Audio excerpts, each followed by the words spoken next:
Okay, let us turn to page 4 of the Blaze of Non-Dual Bodhicittas.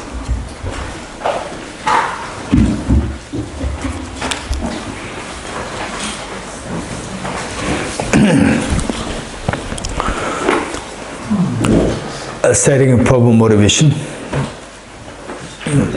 with 3 points. Refuge field, what to visualize, how to visualize. Visualize Bodhisattva, His Holiness the Dalai Lama, and all the Buddhas and Bodhisattvas in front of you.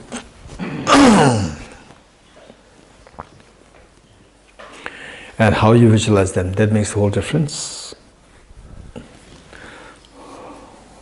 They are like very affectionate parents, and you come home demoralized, and you're demoralized from the school, being bullied by elder children, and your parents are waiting there with full love, affection, attention, so forth.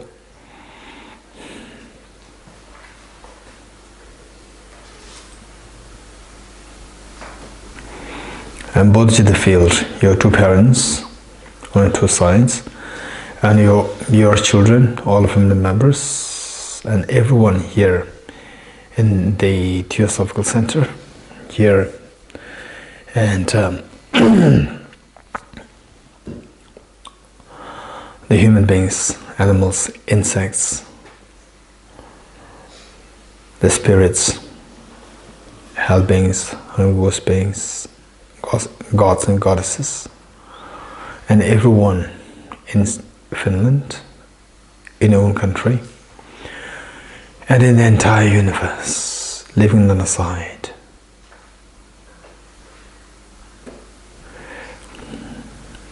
And the purpose of this class is to finally awaken this Buddha nature inside us, so that each one of us become like the full enlightened Bodhisattva.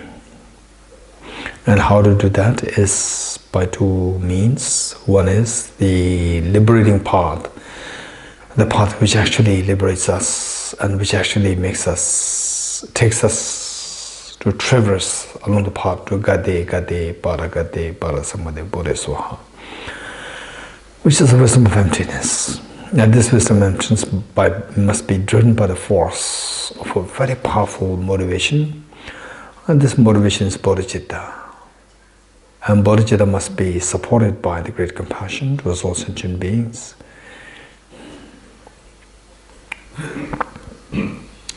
And which must be grounded on renunciation.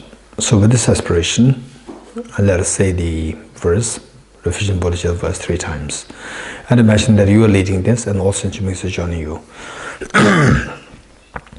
I go for refuge until I'm enlightened to the Buddha, the Dharma, the Sangha. By my accumulations of the practice of giving and so forth, may I become a Buddha to benefit all sentient beings. I go for refuge until I'm enlightened to the Buddha, the Dharma, the Sangha. By my accumulations of the practice of giving and so forth, may I become a Buddha to benefit all sentient beings. I go for refuge until I'm enlightened to the Buddha, the Dharma, the Sangha. By my accumulations of the practice of giving and so forth, may I become a Buddha to benefit all sentient beings. The mantra, the next page mantra.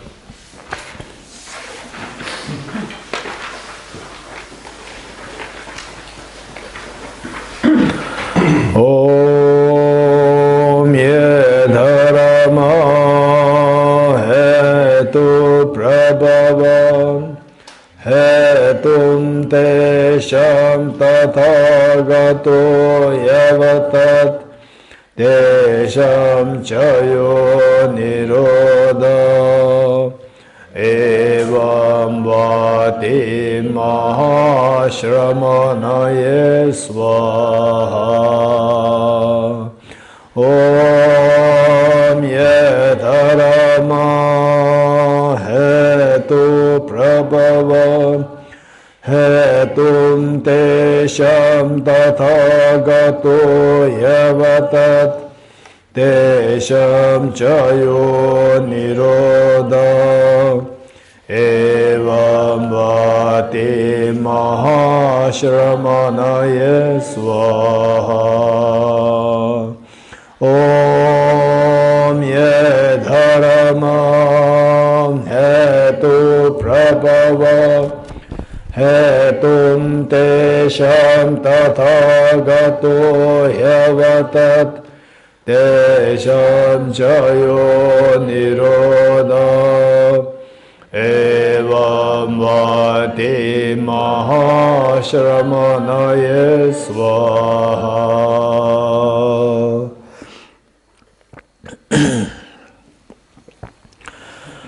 Okay, so from the continuation from where we left yesterday, what we mentioned was that we have this Buddha nature. The Buddha nature, the seat of perfection. The analogy given by Nagarjuna in his text, the text which is in praise of Dharmadhatu, in praise of the ultimate expanse, the Dharmadhatu from this book is available in the book, The Blaze of Non-Dual Bodhicittas. There, he gave a very beautiful analogy that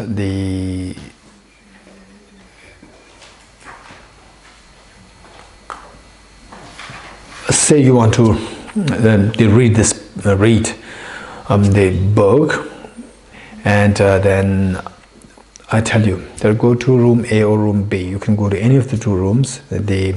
You'll find a blazing light there. You go to room A, and room A is so dark. You don't see any light there. You go to room B. Yes, room B, there's a light there. You're very happy. And then when I come, I ask you, where did you go? You said room B. Why not room A?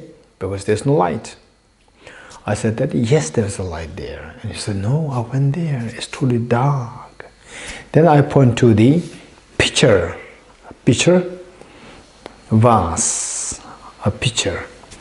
And the pitcher was put upside down. I said that the light is inside this. You just remove the pitcher, there's light there. And then it's so dark. You couldn't believe that there's a light there. So if you don't believe, what I do is that I tell you, just punch a hole there. You punch a hole from any direction. You punch a hole, and then where the hole is created, from there the light comes out. And still, okay, it's just one beam of light coming out, but you said that this light is blazing. Yes, of course. Then smash this pitcher. You smash it, and the light inside just comes out blazing. Okay, tell me, both the candles, light A, the candle in room A, room B, they are of equal quality, and the size, whatever, everything is same. Tell me, which of the two lights is brighter? The light in room A or room B? I think they're equal. Equal. Then why in room A it was dark, room B is so bright? Why room A was so dark? Because it is obscured. That light was obscured. Okay, so the Buddha Shakyamuni, he was like the light in room B, which is so bright. And our light is like the light in room A, which is so bright but enveloped by the pitcher. Right? Which is brighter? Same. But why we are not, ours one is not illuminating, was because that is covered by the pitcher. So what is his job? Smash the pitcher. Smash the pitcher, and the light is inside us. This is one example of the Buddha nature. Another example given is that which of the two diamonds is more expensive?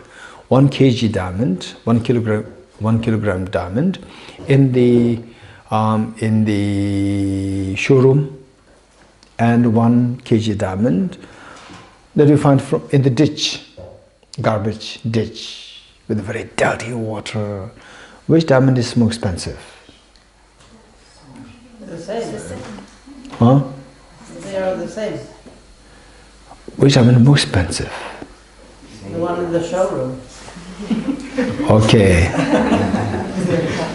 It's the same.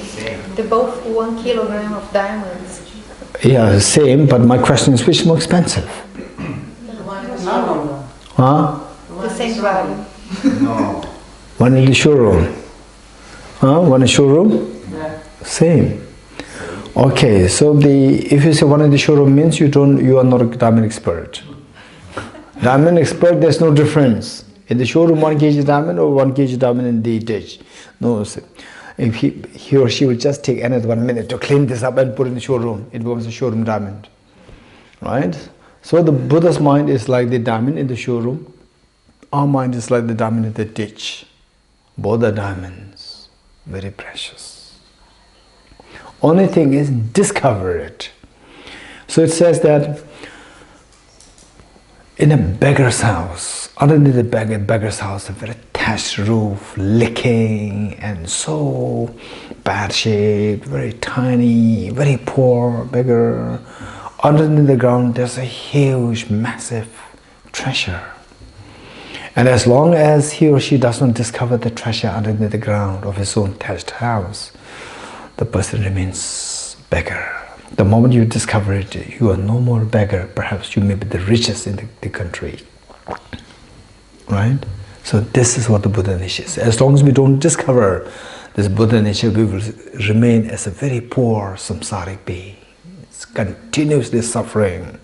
The moment we discover this, we can be awakened that you will not be some samsaric being anymore. You are liberated. You are the full awakened one, the one who is revered as the full awakened and the Buddha. Okay, this is what it is. So if this is what is there within us, the solid diamond within us, the diamond of the Buddhahood within us, then that diamond has the two qualities. One is the fearlessness and the other one is infinite happiness. The fearlessness and the infinite happiness. Okay, if these two things is amazing, then I don't need anything. But I don't have these two. Which means that, okay, if it is true that it's inside us, the way the gold when mixed with the soil, if it is true that the gold is inside that mixture, then as the dirt is removed, the gold inside will start to glow. So which means the gold, why the gold inside is not glowing, is blocked by the dirt. Likewise, if the Buddha nature is within us, if the fearlessness is within us, if the infinite happiness is within us, why not these two are glowing? Why not these two are manifesting? Because there must be something to block that, something to obscure that. Yes. What obscures the fearlessness within us? That is known as the afflictive obscurations. And there is, although we have the infinite happiness, but we don't feel it because that is obscured by the one set of defilement, mental defilements. That mental defilement is known as cognitive obscurations. Afflictive obscurations and the cognitive obscurations. Sometimes the translators translate as cognitive obscurations or obscurations to omniscience. These two are just synonymous. Okay, afflictive obscurations and the cognitive obscurations. One is very gross and the other is very subtle. So how would you distinguish the two? Let's say, for example, if somebody smashed garlic in my mug, and let's say I don't take garlic, somebody smashed garlic in who smashed garlic in my mug, and then you say, you apologize, oh, I'm very sorry, I read it, and then you take it out, and then you wash it so well with the water, you wash it so well. Okay, is there any garlic now? Hey, is there any garlic? No. You just, with the finger, whatever you try to look inside, you will not even see a trace of the garlic. Smell it? Yes. It still smells garlic. There's no garlic there, but the smell is left there. Which is more difficult to get it off? The solid garlic or the smell of the garlic? The smell of garlic is much more difficult to get it off. And which is subtler? The smell of the garlic is subtler. Solid garlic is the metaphor for afflictive obscurations, the very gross mental defilement. And the smell of the garlic is the metaphor for cognitive obscurations, the very subtle obscurations. Okay, so this afflictive obscurations, the gross one, the presence of that stops us from achieving, stops us or obscures us from achieving the fearlessness. And technically, the fearlessness is referred to as nirvana. The fearlessness is referred to as nirvana. And the subtle one stops us from achieving infinite happiness. That infinite happiness technically is referred to as Buddhahood. Okay, now tell me, which is easier to be achieved, nirvana or Buddhahood? Nirvana. Nirvana? How come? Huh? Which is easier to be achieved, nirvana or Buddhahood? I think nirvana. You only need to remove the cross afflictions. Yes. Okay, I already give you the clue. Don't trust my face. Yes. The moment you trust my face, then you lose your conviction, confidence. Maintain your confidence, right? I'm just checking the degree of your confidence. I already give you a clue, right? If you see that, okay, he said earlier, and now his face is very different, which means that there's the if what my face is very accurate, my showing a strange face is accurate, which means that there's internal contradiction within me, right? If you're confident that there's no internal contradiction within me, then just remain stern with your answer, right? Don't trust my face.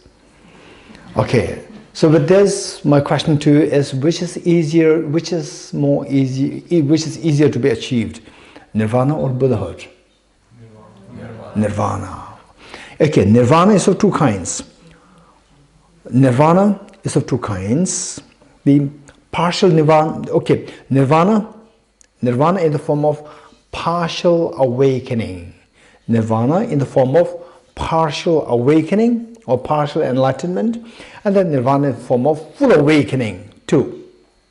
Even the Buddhahood is also nirvana, don't forget it. Even Buddhahood is also nirvana. Okay.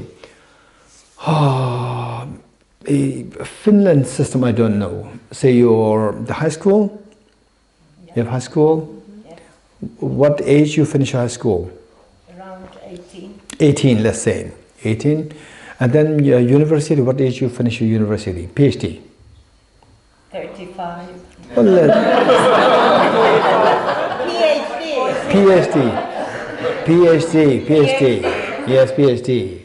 If you go Straight, 29. you should 24, 27, 31, 32. 32 you finish. Yeah. Okay, let's say the high school you finish by 18, then by 32 you finish your PhD. Let's say. Okay, both are education, right? Okay, you finish your high school. Okay, you also did education. You finish your PhD, you also did education. Within education, some are lower and some are higher. Within enlightenment, some are lower, some are higher. Nirvana in general is, say, okay, within nirvana, let's say, within nirvana, one is lower, partial, and the other one is full nirvana.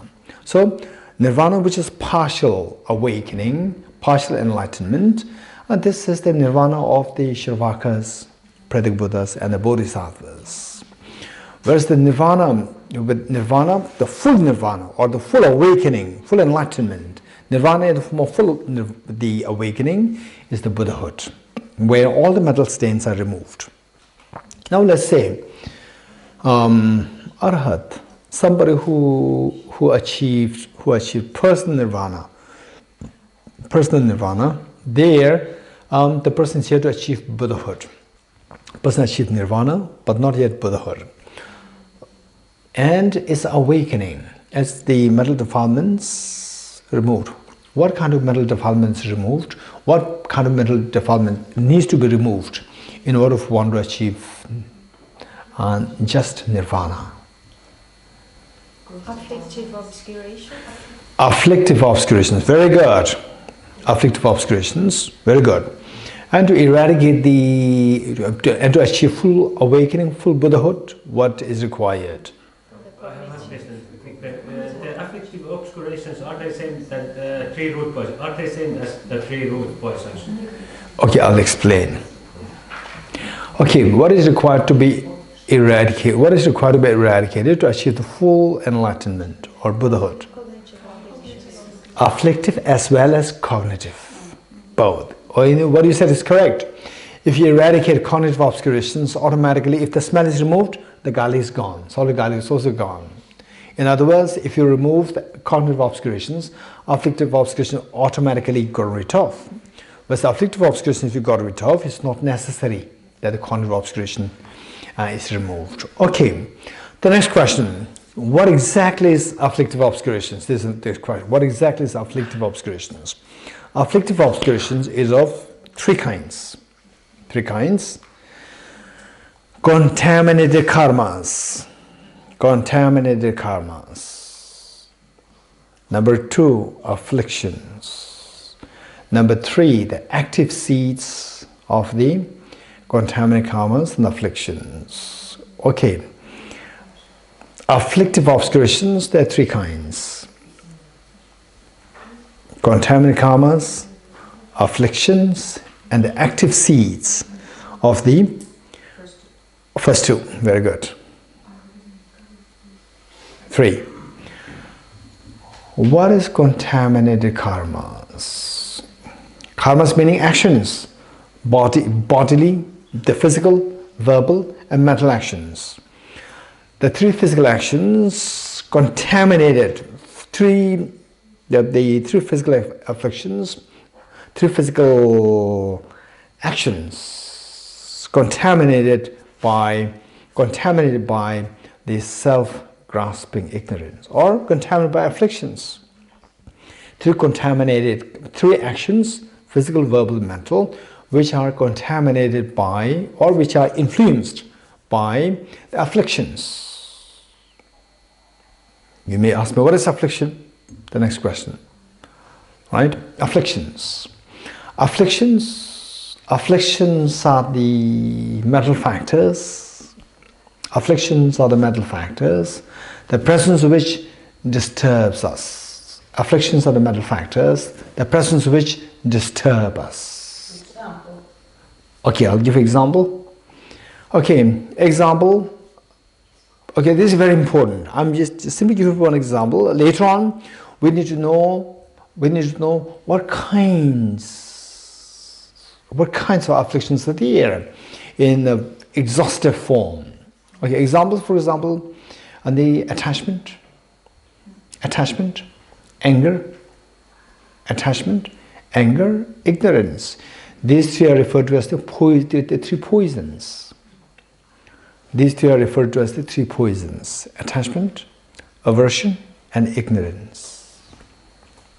Okay, and it's not just three. There are millions of afflictions there. These three are like the main representatives. There are innumerable afflictions there, not just three. These three are the main representatives. If you know these three, from there you can infer what other afflictions exist. You can infer from that. Okay. So contaminated karmas, then the afflictions, and the active seeds. You may be wondering, what is active seeds? Active seeds are the first two. Let's say, how many of you are angry now? I'm sure nobody is angry. Okay, but after the retreat, when you go back, again you have to meet with your nasty neighbor. Oh, what a headache! Again coming back, and then your difficult boss. What is good morning? Hey. Yes, in Finnish. Huomenta. Okay, your boss comes in the morning. Huomenta. And he just give a very dismissive huomenta. And then morning, whole day spoiled. Right, oh, where's my retreat? Right. Where is my Bodhicitta retreat? Okay. What happened? 6 days you did not have anger. This anger came from where? Mental anger came from where? From where? When you went retreat, it was not there. Right? Oh, yes, in the retreat it was not there, but it was in the form of a dormant, in the form of seed. The seed is there. It simply needs water homenta. Homenta was required. It was waiting for this water. The moment this water comes, it germinates into anger. Right? So the seed is there. While in the retreat, nice smiling. Wow, it's so good. Very pleasant, cool, sauna. The lake is beautiful. The food is good. And Maria is smiling all the time. And it's so good. But the inside, the seed is there. The seed of anger is there. Okay, that is not in the manifest form of anger, but in the seed form of anger. And that is the active seed. Active seed meaning seed which will germinate into anger at a later stage. Okay, that is active seed. Active seed of contaminant karmas, active seed of afflictions. Okay, these three form the afflictive obscurations. Very good.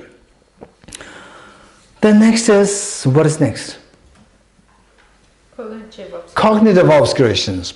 What exactly is cognitive obscurations? I just give an example. Say now, after removing the garlic, you are left with the smell. That is known as the inactive seed.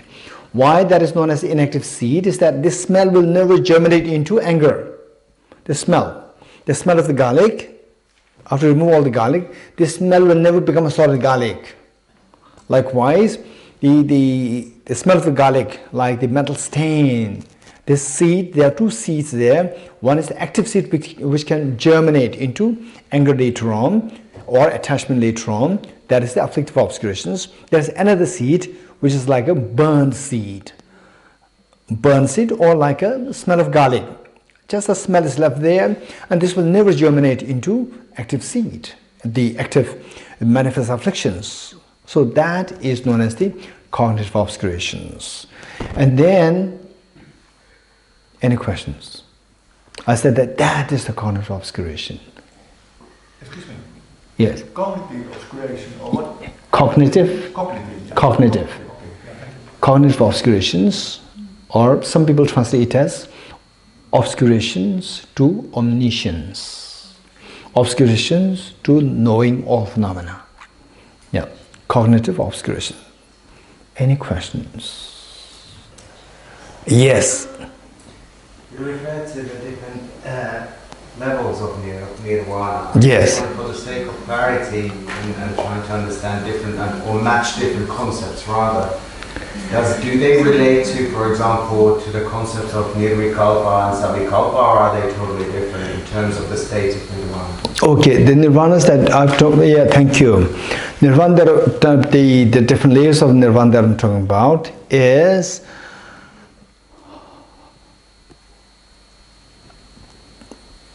personal liberation. Nirvana means liberation.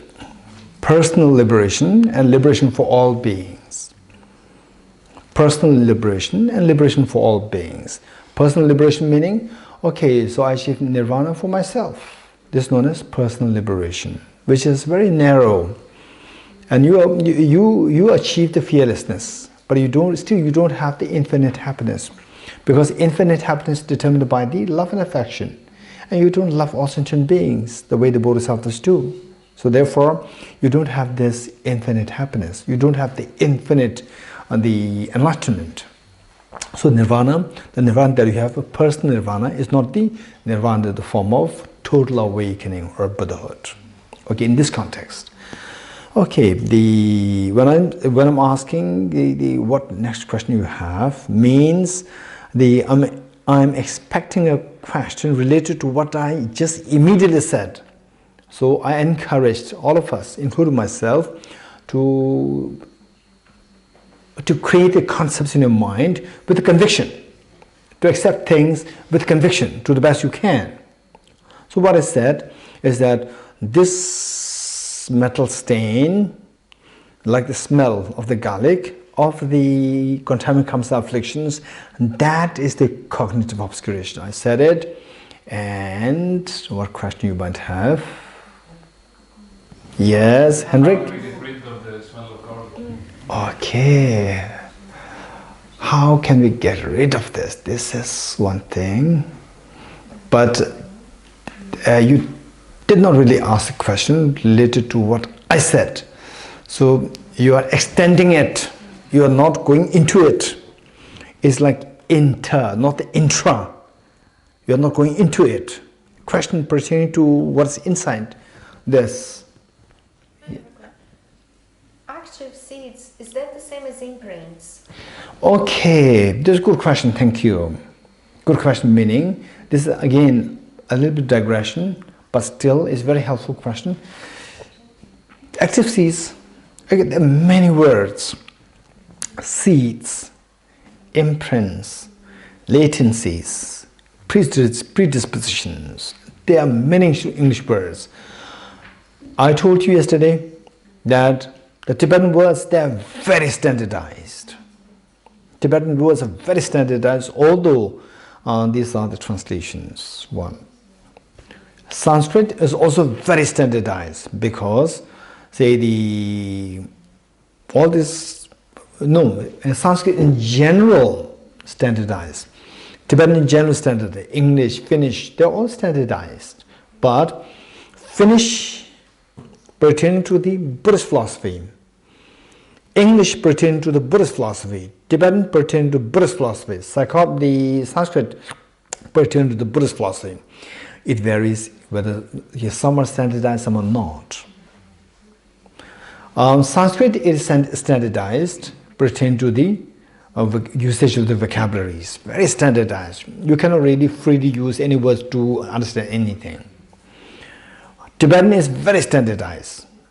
Sanskrit, how it becomes so standardized pertaining to the Buddhist concept is because the Buddhist concept originated in India. All this Buddhist concept, philosophy, originated in India. Because that is originated in India, the author, the founder of this philosophy taught in the Indian language. So the original thoughts are well reflected in the language in which he spoke, the Buddha spoke. And that language has much, although the Buddha may or may not have spoken in Sanskrit, but then for sure the local language, most likelihood, Pali. So that and the Sanskrit, because that they are just from this, they are the product of the same land. The language, how the language, the power of the language, the meanings conveyed, and the concepts developed around the area is much the same. So therefore, the Sanskrit is very standardized pertaining to the Buddhist concepts. Then the Tibetan is also very standardized, although the Buddhism did not evolve in Tibet. But the good thing about Tibet was that Tibet, before Buddhism entered in Tibet, Tibet was a fertile land. Fertile land is good or bad? No. Fertile land for agriculture is very good. For a country it's not good. Fertile land meaning no culture. Right? Very bare, very raw. Very raw. In a way it's very good. New culture comes, new culture can adapt very easily. Right? Okay, so it already had the shamanism, Tibetan shamanism there, Pen religion there. Now Pen religion has become very sophisticated. It's very good nowadays. It's very good. We cannot undermine them. It's very good nowadays. Very sophisticated. But in those days, like 7th century, 8th century, it was very raw, very basic shamanism. The philosophy, psychology, they were all missing. And then because that is so raw, we can start something very easily. It's organic. Right? It's organic, no chemicals there. So you can start plant and the plant grows so nice. Right? So therefore, and also the kings. The king was involved in bringing Buddhism there to Tibet. So he used his political authority, sovereign authority, to say that this translation is the official translation. So that way all the vocabularies, they have become very standardized. Then from Tibetan, Chinese, Pali, Sanskrit, translated into English, to Finnish, to Italian, French, Spanish, so forth. Okay, the culture was not born in this land. It cannot be. It's not standardized. So from that point of view, and no political authorities involved to standardize. So therefore, this is the point that I'm saying is that the translators. It depends on the translators.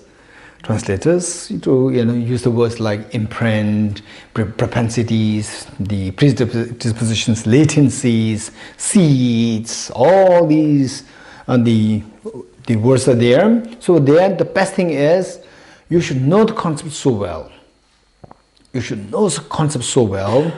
Active, for example, what I'm talking here is the active seeds, inactive seeds. You should know the concept so well. And the vocabularies, concepts are conveyed with labels and vocabularies. So the vocabularies translated may use differently. So when somebody is using like a seed, active seed and so forth, later on, then first listen very carefully. Listen very carefully, and if you're a little confused, you can ask the person as to what do you mean by seed? You said this word seed, you said the word latency, what do you mean by that? Okay, so the idea is that within the mind there is the potential is there. The potential is of two kinds. One, the active potential, which can eventually develop into the manifest state of the mental state. Another one is inactive state, which will never germinate into the active mental state. So this is the basic concept. With this, the potential, which I use the word potential, active, inactive, this potential. Many people use this as a seed, propensities, dispositions, imprints, and so forth. And then some may say that imprint is the active state, and the inactive state we call it latencies. So this is how the translators ought to use their vocabularies, right? So you should know the concept well, and then later on, somebody teaching or translating. So there you have to be a good listener. Oftentimes, when you're a very good listener, you know the concept so well. Be a good listener, you will know exactly what the other person meant. Right? Okay. Good. Any question directly related to what I said? What I said was that the inactive seeds of the contaminant karmas and afflictions is the cognitive obscurations. This is what I said. Yes?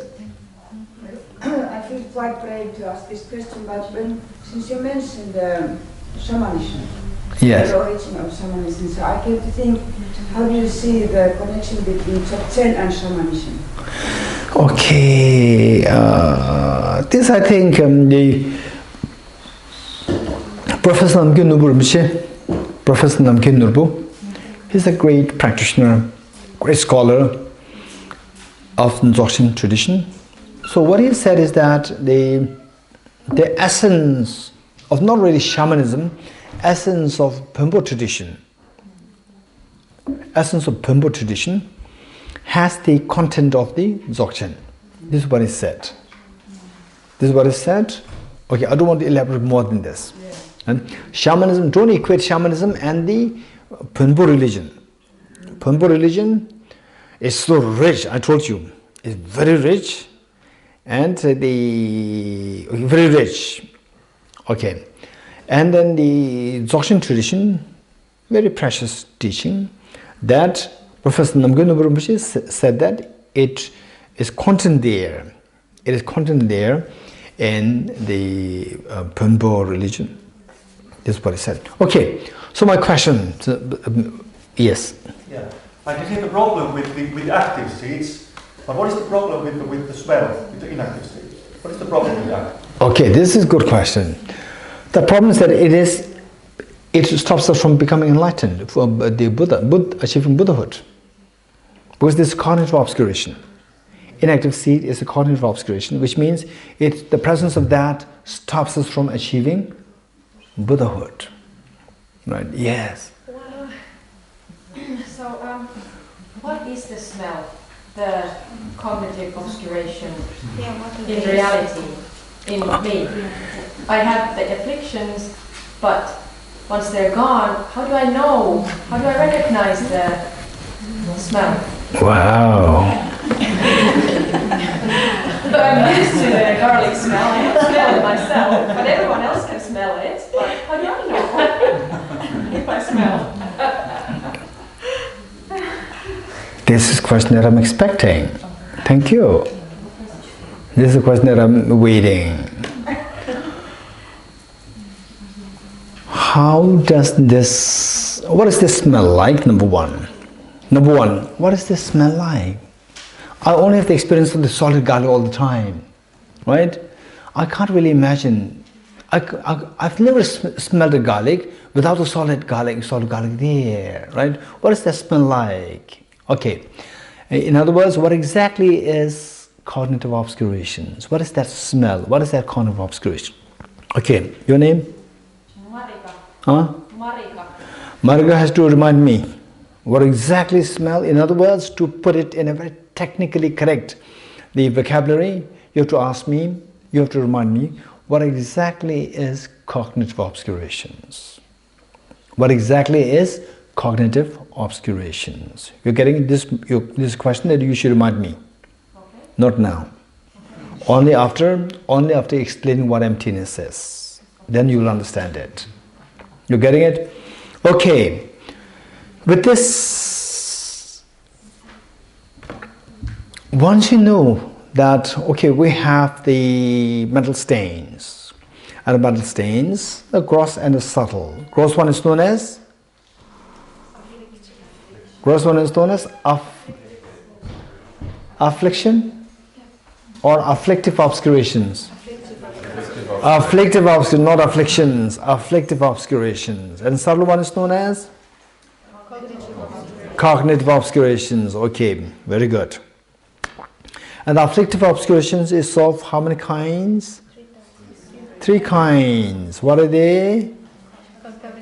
Contaminated karmas, afflictions, and their active seeds, or the active seeds of the first 2. Very good. And what is the cognitive obscurations? Inactive seeds of the afflictive obscurations. Inactive seeds of the afflictive obscurations. Because inactive seeds, there are many, even there are virtuous inactive seeds. Inactive seeds can be virtuous, non-virtuous, right? Contaminated, uncontaminated, both are there. So inactive seeds of the afflictive obscurations. Afflictive obscurations, either they are the manifest states or in the form of seed, but active. Whereas the cognitive obscuration is only the inactive seeds. Okay, good. Then the next question is how to get rid of these mental stains. How to get rid of these mental stains, or in other words, how to get rid of the mental defilements, mental stains. How to get rid of this? So knowing that,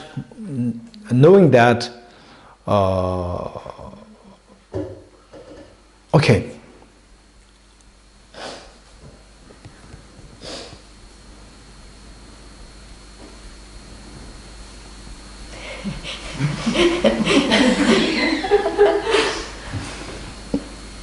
Okay. Good.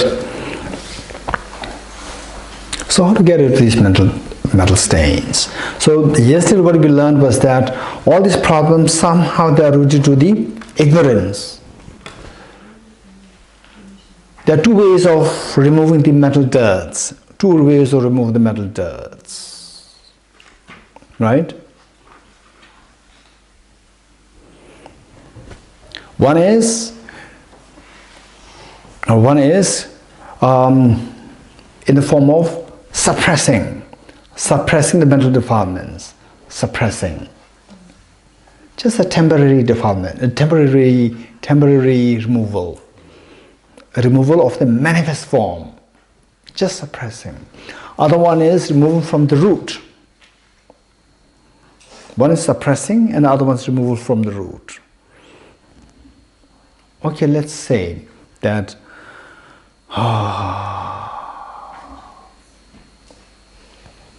we get information from the office of His Holiness the Dalai Lama that His Holiness is already in Finland and he wants to come to the center, right? And Maria is so excited. Okay, we have to clean this up, all the shoes remove. Then they got a message that His Holiness is already next door here. No time to remove the shoes. What do? You cover that with a nice cloth and put some flowers on it. You getting it? You have no time to remove the shoes because His Holiness is already there. You cover it with a nice cloth and put some nice flowers on it. So this is one way of removing the shoes. It's not removed actually. The shoes is not really nice. So therefore we cover that up, make it nice. But it's still inside there. The shoes are there. This one way. And whereas if His Holiness is there in the Helsinki now, then we have time. We'll literally remove the shoes from the root. So there are two. One is just suppressing, covering it, suppressing it, make it not visible. Other one is to remove it from the root. Two. So what we learned yesterday was that, I say, what manifests all our sufferings, what is the immediate cause of the sufferings? Okay, I'm going to rest. Self-grasping ignorance. Self-grasping ignorance and self-centeredness. My question is, what is my question? What's my question? I'm resting now. What's my question?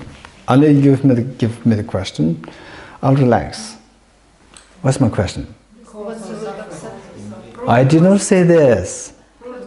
I did not say this. Immediate cause. Who said it? Who reminded me? You? Your name? Anna Marie. Wow, Anna Marie is a sharp listener. Very good, thank you. What's the immediate cause? Bro, don't be good at presupposing. Okay, he must have said what's the root cause, because root is so important. No, I didn't ask this. I asked, what is the immediate cause of the suffering? What's the answer? Contaminated karma. Very good. Okay, now I can be more alert now. Contaminated karmas. What's the immediate cause of contaminated karmas?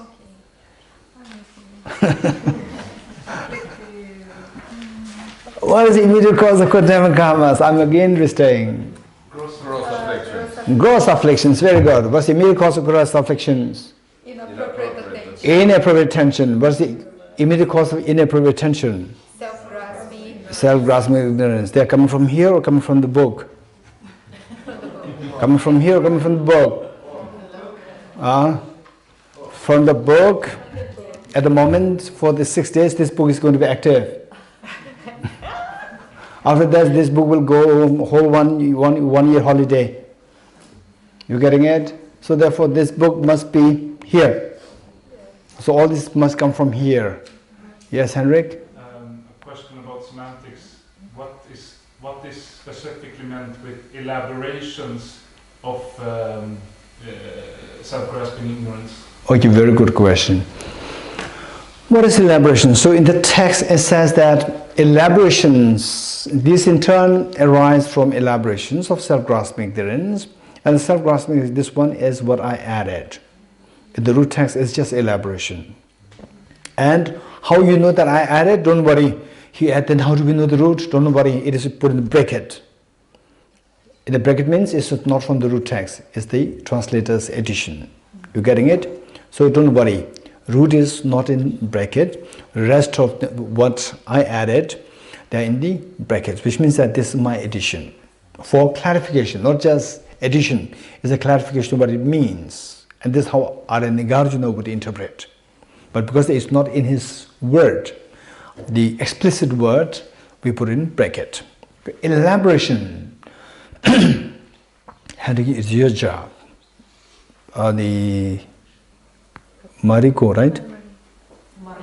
Marika. So Marika, you're going to remind me what? What is the smell?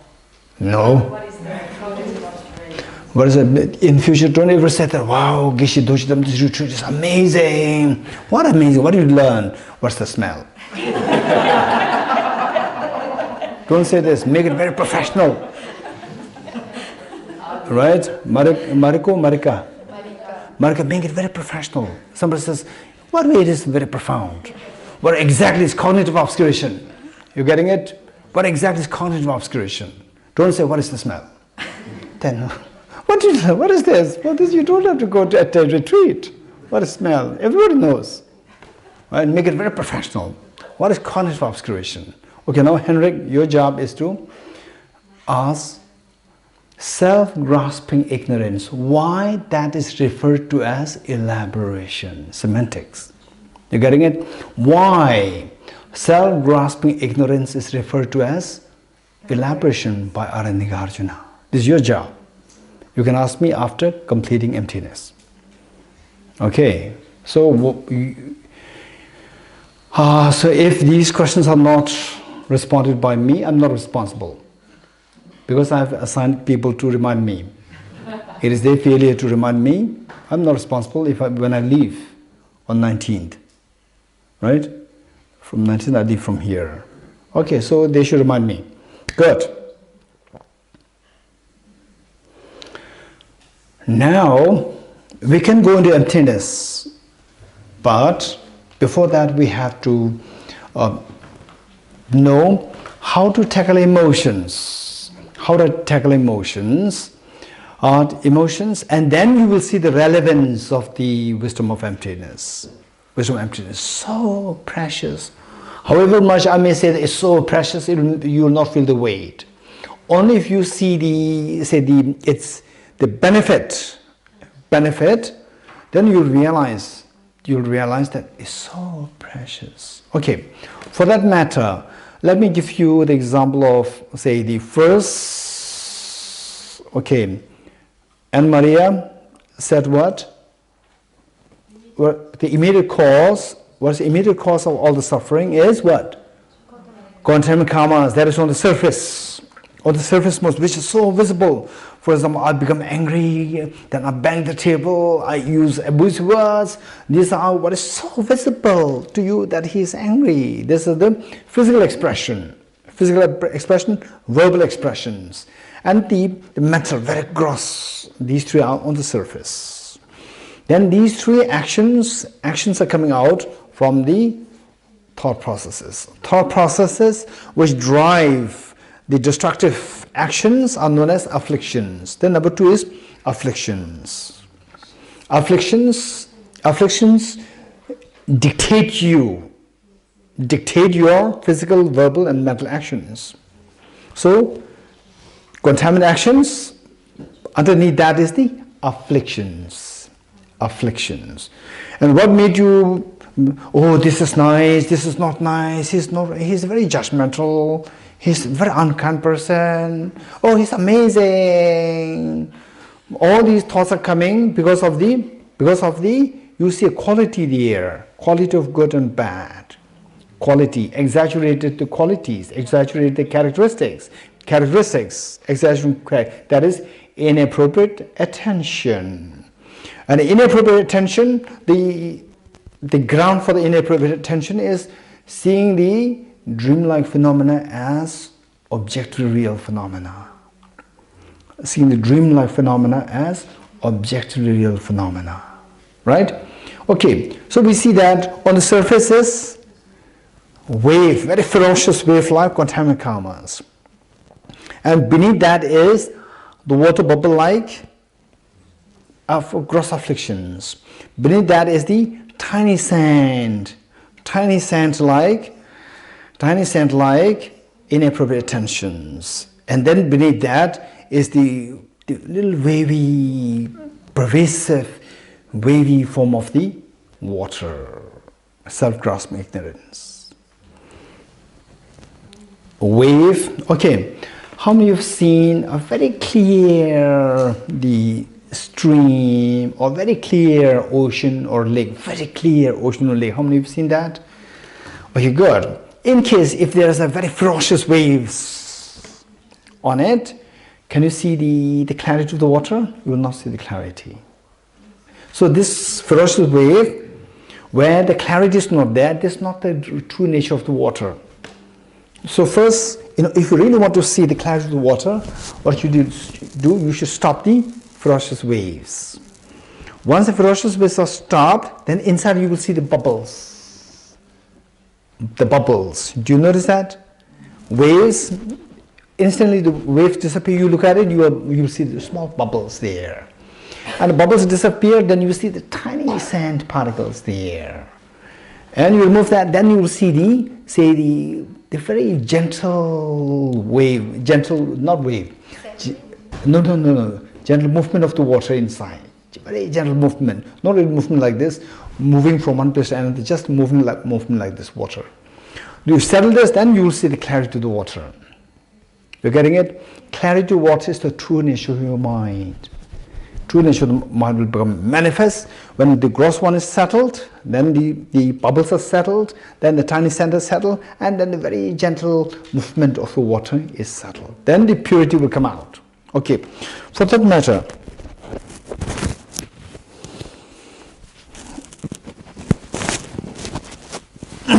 first we have to remove the ferocious wave. What is the wave the metaphor of? Metaphor what? The ferocious waves, metaphor of what? Afflictive obscurations? Gross afflictions? Very good, contaminated karma. Okay. And with those people, even if you have made mistakes, still you attempted. I'm very thankful to you. Okay, gross contaminated karmas. First, we have to stop the gross contaminated karmas if we really want to experience emptiness. Without stopping the gross contaminated karmas, we will never experience the bliss of the profound tranquility of our mind by seeing emptiness. Impossible, it is impossible. We have to stop the gross contaminated karmas. Okay. What is gross contaminated karmas? There are so many millions and trillions of these contaminated karmas are there. Of these, the 10 which we can easily identify and which we are so prone to engage in.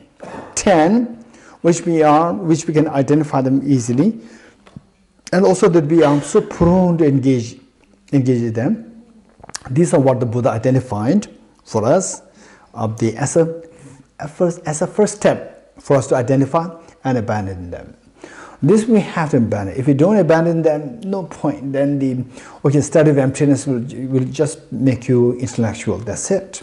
And then you will never experience the taste of this profound tranquility of your mind. The profound tranquility, experience of which you will feel the goosebumps, very cool waves flowing throughout your body. You will not be the privilege to experience these profound experiences. Okay, first we have to stop these 10 non-virtuous actions. What are the 10 non-virtuous karmas, 10 non-virtuous actions? What are they? 3 physical, 3 physical, 3 physical, 4 verbal, and 3 mental. Physical, verbal, mental. 3 physical, 4 verbal, and 3 mental. What are the 3 physical? Killing, stealing, sexual misconduct. Killing, stealing, sexual misconduct. Okay. Killing, the worst, like killing the human beings and so forth. This, of course, the fact that you come to Dhamma centers means you will not do that. That's guaranteed. Okay. And then the killing human beings, we will not go to that extent, which is the most heinous version. And then on a small scale, like killing insects or the mosquitoes, killing them, killing them like this, killing them like this. This is not to be encouraged. And then say then the bugs, bed bugs, just spray them, right? And then on the roads, the ants are there, insects are there, and then you just, without consideration, walk like this and kill them. Okay, so there we should be a little more watchful. We should be a little more watchful out of a sense of concern for the Buddha's teaching. That teaching for personal liberation, teaching for Buddhahood. In both cases, the ground for the Buddha's teaching is always compassion. If that part is missing, finish. If the compassion missing, no matter what we do, Dharma, okay, it's good, it's better than not doing anything. But then the amount of the effort that you put in, the benefit will be much less. Much less. Otherwise, the benefit would have been incredible, but in your case, the benefit would be much less if the compassion is missing. So, we see that 24 hours, see that your mind is imbued with compassion for the sentient beings, towards your family members, towards your colleagues, towards your neighbors, towards and even the animals, insects, be kind towards them, be kind to them. Okay, this should be the basic framework. So with this in mind, say the killing, and then say if going the road, you see, the ants, they move from one place to another in big numbers. So then the Tibetans, they have a tradition.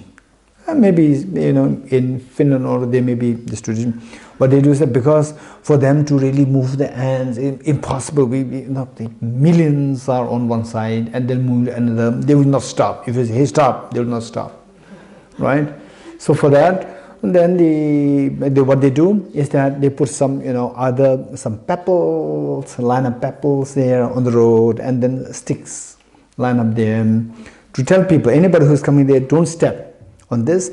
There is the insects moving here, right? And then the moment you see that, you are aware, okay, there must be insects. Then you stop for a while, and then you look at and make sure that you don't even step on a single insect. This is very good practice. It's just a compassion. This is how we build a compassion. And also compassion increases, you become a happier person. Okay, this is very important, number one. Then number two is KFC. KFC. What's KFC? Huh? Yes, KFC. This is very sad. Very sad. Right? What's KFC? Okay. Robert. So no, not to me. Here, to Emilia. Kentucky Fried Chicken. Yeah. What is Kentucky? Kentucky Fried Chicken. Oh, how millions. Okay. 2009. Suddenly I had a pain here. I had a pain in 2009, like 10 years ago. I had a pain here. And I thought that it was just a minor pain. And then it persisted for 3 days. Then one night I could not really have sleep because of the acute pain. Then I went for a checkup. The doctor said you must go to a bigger hospital. So I went to a bigger hospital, and the doctor said you must have to take a biopsy. And the biopsy, how the biopsy was done, and the doctor said, the biopsy doctor, what do you call that people? No. Surgeon? No. Cardiologist? No. Radiologist? Radiologist, thank you. Okay. The radiologist, he said, okay, we'll meet the day before your biopsy. So I met. Then he gave me detailed instruction what he was going to do the next day. He said, any questions? If you have no question, tomorrow you have to surrender. No question. Tomorrow, no question. Tomorrow you have to just follow what I was saying. Any questions, you ask me today. So I had no question. And the next day he said, okay, now you're ready. No question. Right? And then he was going to take a sample from my lungs sample with the injection, with the syringe. Wow, you have a very precise vocabulary. I wonder why. Yes. Okay, with the syringe, and the syringe was not a tiny blood sample syringe, it was a huge syringe. Then he said that, okay, so we will give you a local anesthesia. Local anesthesia to take the sample with this huge syringe to my lungs. Local anesthesia. Oh, no question. I had to surrender. So local anesthesia was given, and after giving then he had to make sure that the syringe really touched the infected part. And then he couldn't see that. So first he just put it there, and then put me in the scan machine to see if the needle hits the right place. Then he said that, okay, when I do this, don't move. And how he did was that he was to make a mark where he was going to put the needle. He was to make a mark, and the mark, I don't know, he did not do it with the marker, the cover, the lid of the needle, the lid of the needle, the cover of the needle, so which is a plastic. With this plastic, he just did like this. So like this is like mud, you know, my skin like this, and then no question. I cannot ask anything. I cannot say I'm pain. He did it, and then he said that it was very painful. And then when the local anesthesia already given, then he was putting the needle, pricking with the needle, the big needle, and at one point I could feel the pain. The pain is I could literally I could hear like the sound, as well, like the boulder is pressing you, like tick tick tick tick tick tick. This I could hear it when the needle was going inside. And then he said that don't move. If you move, all these procedures we have to repeat it. So I could not move. I said yes, that I was bearing it. And then finally I was put in the scan, and then brought it out. Luckily it hit the right spot. Then after the procedure completed, there was acute pain. And then I came out, and there was a nurse, a Tibetan nurse, and I told the nurse, are you vegetarian? She said, no. And I said, can you become vegetarian? She said, why? I said that I had this local anesthesia, number one, local anesthesia. And it's not cutting, it's just a needle piercing. Even then the pain is so acute, I cannot bear it. Pain is so acute, it's just a needle. And with the local anesthesia there, still I could feel the pain. And the poor chickens, they have no anesthesia. And it's not just a needle, it's just slitting the throat. How much pain? We are so the uncivilized, the human beings. We are so selfish. What about the pains of these poor animals? And then she said, yes, I'll be vegetarian. Okay, so the point is that they say no killing, and I'm not aggressive vegetarianism, the promoter of vegetarianism. I'm not aggressive promoter, but what I say is that those people who can, with this thought, you want to switch to vegetarianism, perfectly good. But even if you don't, because of my talks, some people, they give up taking chickens. They do not give up vegetarianism, the non-vegetarianism completely, but then part of it they given up. It's amazing, so kind, so thoughtful. And then some say that, okay, I'll stop eating fish. And some say that, okay, usually I cook every day. I used to have meat with my meals, but now I'll have meat once in a week. That's also a great step taken. And some people, they say, okay, henceforth I will not buy any meat, raw meat. I may eat outside, but not cook in my house. This is again another step, amazing step. And some people, they said, okay, once in a while, when I feel that I'm physical feeling so weak, once in a while I take. Otherwise, I don't really. I'm not really passionate about it. I now stop. That's also a very good step, amazing step. And some people, they say that I cannot give up these things, but I really appreciate those people who, they turn towards vegetarianism. Even this much of recognition, that I really appreciate others doing that. Even that is so precious, so precious. Okay, so in your own capacity, see, what you can do, right? So this is finally, this again, the point is that it will turn towards compassion. Even these thoughts are coming, they're all because of the compassion. So whatever step that you take, it's not necessary that tomorrow you should become a total vegetarian. It's not necessary. But the point is that if you can take steps, that would be amazing. Yes, Thomas?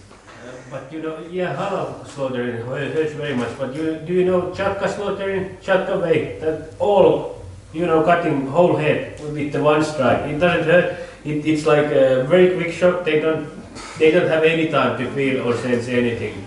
Okay, then. Chakka, traditional Hindu, Buddhist, and Sikh way of slaughtering. It's no pain. Okay, so. And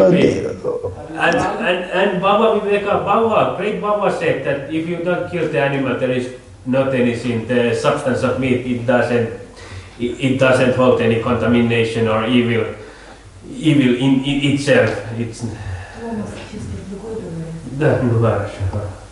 okay. Baba himself said. Okay. There's no problem in the meat. Okay. So yesterday what we learned is, don't say the Buddha said, Baba said, this said, he said, right? The first, okay, now I'm about to die. I want to die in fear, right? Okay, Thomas, cut me directly. Will you say that? We will never say that. Somebody says, okay, Thomas, now I don't want you to suffer, right? I'll cut you directly, no pain. Because Baba said it. In some situations. No. Listen. Baba said it. Baba said it, no pain, no contamination. I'll cut you directly. Right? You'll say, no, human rights violation. Right? Human rights violation. Okay. Animal has very few ways to make good karma. Okay. An animal makes karmic connection with human. Wow, it's amazing. Then in long time it's better. Yeah. Then chicken or cow. Then it's amazing. Let people make come in connection with you. Always this. The easiest way is don't speculate. Easiest way is never speculate. Before you quote somebody, say, what if it happens to me? Will I accept it? If you accept it, apply this to others. If you don't accept it, don't apply this to others. If I would be chicken, yes. No, if you're a human being. If you're a human being, then cut it directly. You're getting it? Yeah, always. This is always. So in fact, somebody said that if you do like this, then the food chain will be disrupted. You learn about food chain? Right? Okay, so say in the forest, the deers, without the tigers, then the number of the deers will multiply. If the numbers of the deers multiply, then the grass will be finished. If the grass will be finished, then the whole ecology will be disrupted. Then the water, say sustain the water by the grass, land maintain, and the ecology, temperature, all this maintained by this thing will be disrupted. So therefore, they have to be eaten, or they have to be like this. So I said that, wow, the human population also growing. It's very dangerous for the world, human population. Right? We have to reduce the human population. Earlier it was on 1 billion, now 7 billion. Right? Human population. So now we have to remove some of the human beings. Right? Those who said that who are worried about the food chain. Right? These people come. These people come. You will not come. You're getting it? You will not come. First, don't speculate on others. First, see if it is applicable to you. If it is applicable to you, then perfect, you speak out. Then when somebody calls you, hey Dorji, come, go there. Right? Yes, I'm so happy, you smile.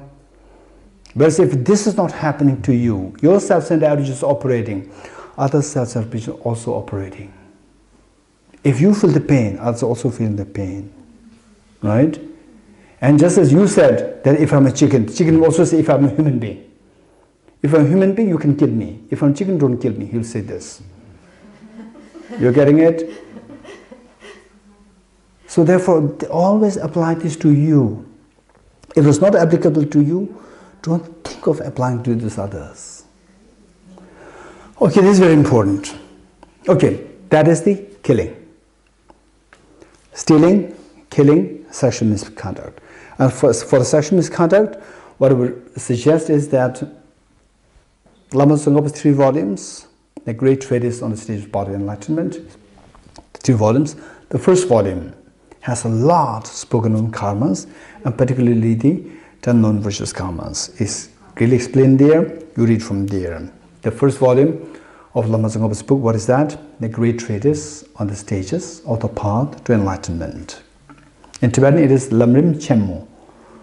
Lamrim Chemmo, in English, the first volume. In English, there are 3 volumes. In Tibetan, it's only 1 volume, huge volume. In English, broken down into 3 volumes, smaller volumes. Lamrim Chemmo. Okay, these are 3 physical. Then the 4 verbal.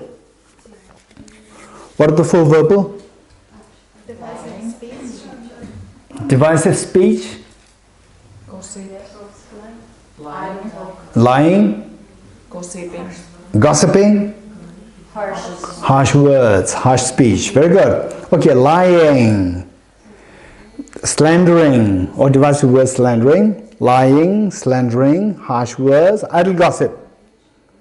Lying, slandering, harsh words, idle gossip. 4. Okay, lying. First, lying.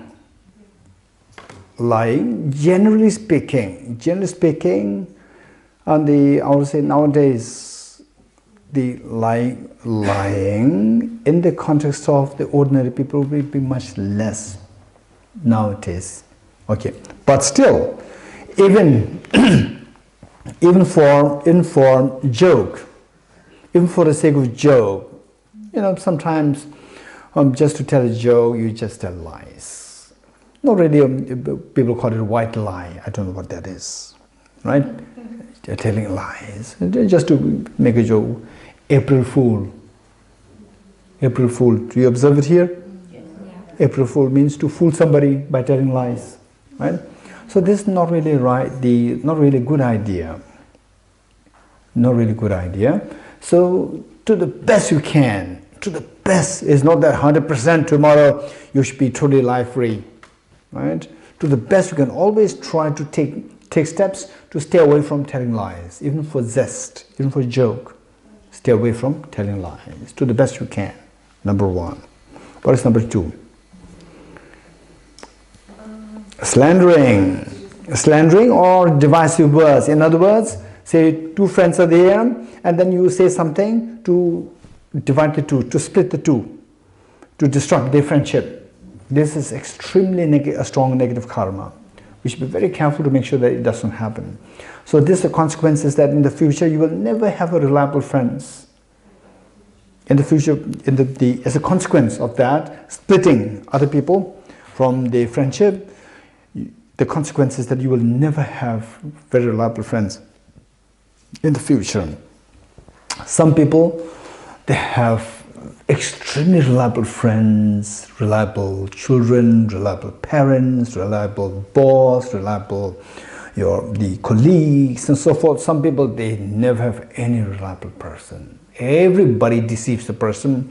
Somehow the person's always deceived. This is all because of in the previous lives of having committed the slandering between people. So this is something that we should be very careful. Finally, the benchmark of the Buddha's teaching is compassion. When there's a compassion, how will you with compassion, you will only make people friends. You will never split the people. Whereas, exception would be if somebody is going with a person with a very bad influence, somebody is a drug addict, and then the young child is going after this person. This is very dangerous. Whereas, somebody who is a drug addict and then going with a good person and slowly leaving the drug addiction, this is amazing, right? So we have to know the context. We have to know the context. Okay, this is one thing.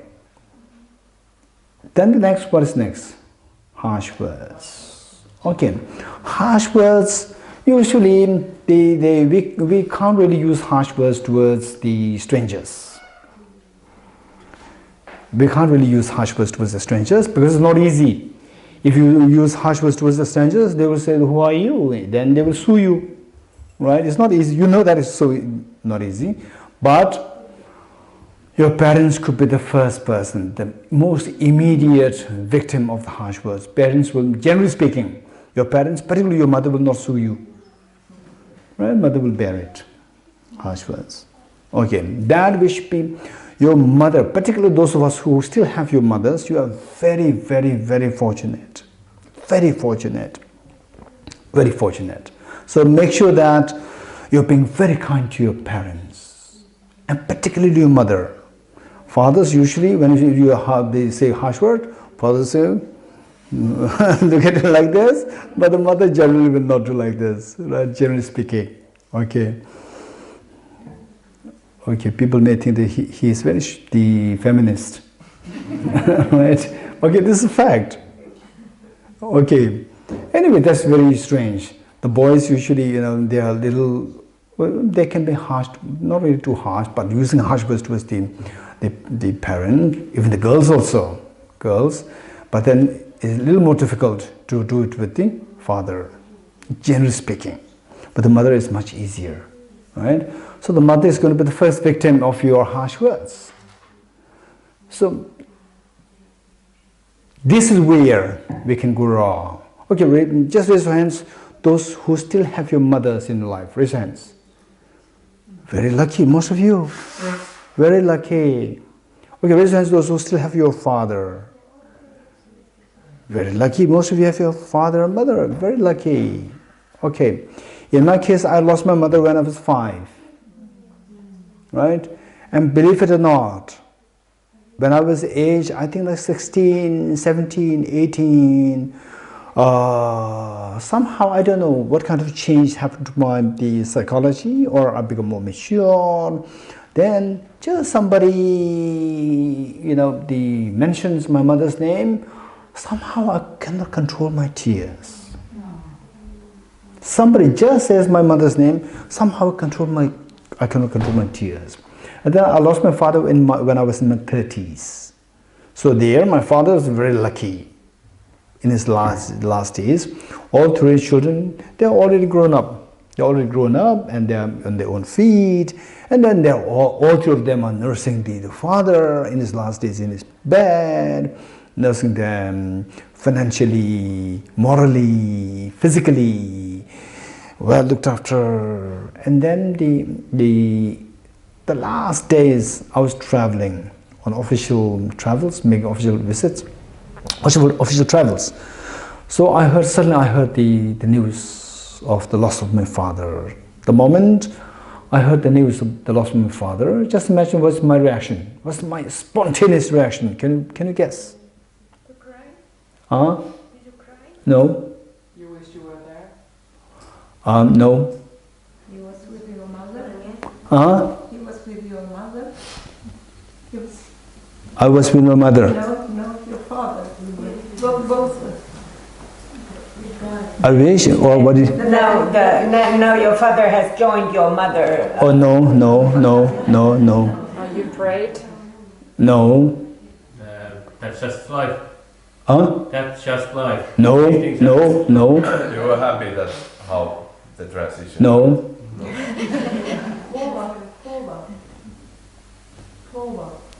Poa, no. Wish him a good reincarnation. No.